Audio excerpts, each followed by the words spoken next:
दोस्तों नमस्कार। जब भी हम कोई एफआईआर किसी भी अपराधी के खिलाफ लिखवाते हैं, नामजद एफआईआर लिखवाते हैं, तो हम लोग देखते हैं या जो एक प्रैक्टिस में है कि उस आरोपी के प्रभाव में, उस आरोपी के साठगांठ की वजह से, उस आरोपी के पावर से कई बार जो एफआईआर में नेम्ड होता है उसका नाम चार्जशीट के अंदर से जो विवेचक होता है, जो आईओ होता है, वो निकालने का काम करता है, चाहे वह किसी भी प्रभाव की वजह से या किसी न किसी साठगांठ की वजह से। अब ऐसे में जो पीड़ित पक्ष है, यानी जिसने एफआईआर दर्ज कराई, नेम्ड एफआईआर दर्ज कराई, यानी नामजद एफआईआर दर्ज कराई,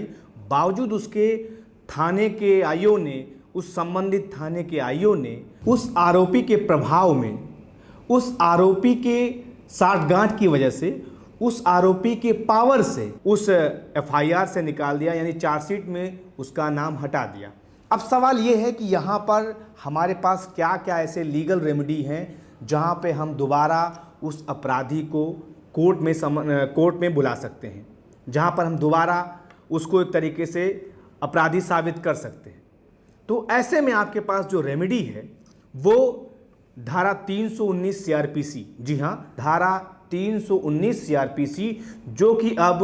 358 बीएनएसएस में बदल गया है। तो साथियों, ये आपके पास एक रेमेडी है धारा 319 सीआरपीसी में, जहां पर आप या तो स्वयं जाकर कोर्ट के अंदर जैसे ही चार्जशीट आती है, आपको पता चलता है कि उसका नाम इस चार्जशीट से उसके प्रभाव के दम पे या आईओ से साठगांठ करके उसने अपना नाम उस पूरे मुकदमे से हटा लिया है, यानी चार्जशीट में उसका नाम नहीं है। तो ऐसे में आप कोर्ट के अंदर जाकर एक एप्लीकेशन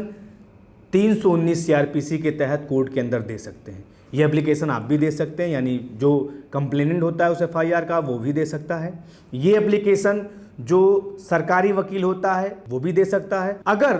कोर्ट को ये लगता है कि नहीं, इस पूरे मामले में, यानी जैसे ही ट्रायल शुरू हुआ और कोर्ट को ये लगता है कि ये एक ऐसा व्यक्ति है जो साक्ष्यों में जिसका नाम आ रहा है, जिसको इस केस के अंदर एडिशनल एक्यूज के तौर पे लाना ज़रूरी है, तो कोर्ट भी स्वयं इस मामले में संज्ञान लेकर धारा 319 सीआरपीसी के तहत उस व्यक्ति को समन कर सकती है और उसको एडिशनल एक्यूज बना सकती है। धारा 319 में जो स्पष्ट लिखा गया वो क्या है? Section 319 of the code of criminal procedure, यानी CrPC, empowers a court to proceed against a person who is not already an accused in a case if it appears during the trial that this person may also have committed an offense for which they could be tried with the accused. The court can then summon this person to face trial. अब इसका मतलब ये हुआ कि धारा 319 के तहत कि किसी व्यक्ति को अभियुक्त के साथ मुकदमा चलाया जा सकता है अगर साक्ष्य से पता चले कि उसने अपराध किया है। इस धारा का इस्तेमाल किसी असाधारण स्थिति से निपटने के लिए किया जा सकता है। तो आप ये बात समझिए कि अगर आपको लगता है कि आईओ ने साठगांठ करके जिसका नामजद एफआईआर जिसके खिलाफ आपने कराई थी, आईओ ने उसका नाम निकाल दिया है, तो निश्चित तौर पे आप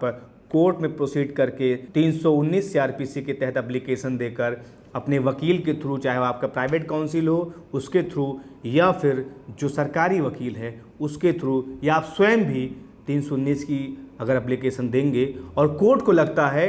कि साक्ष्यों के आधार पे या एविडेंस के तौर पे इस व्यक्ति को एडिशनल एक्यूज बनाना है, तो निश्चित तौर पे कोर्ट उसको समन करेगी और उस केस का एक्यूज बनाएगी।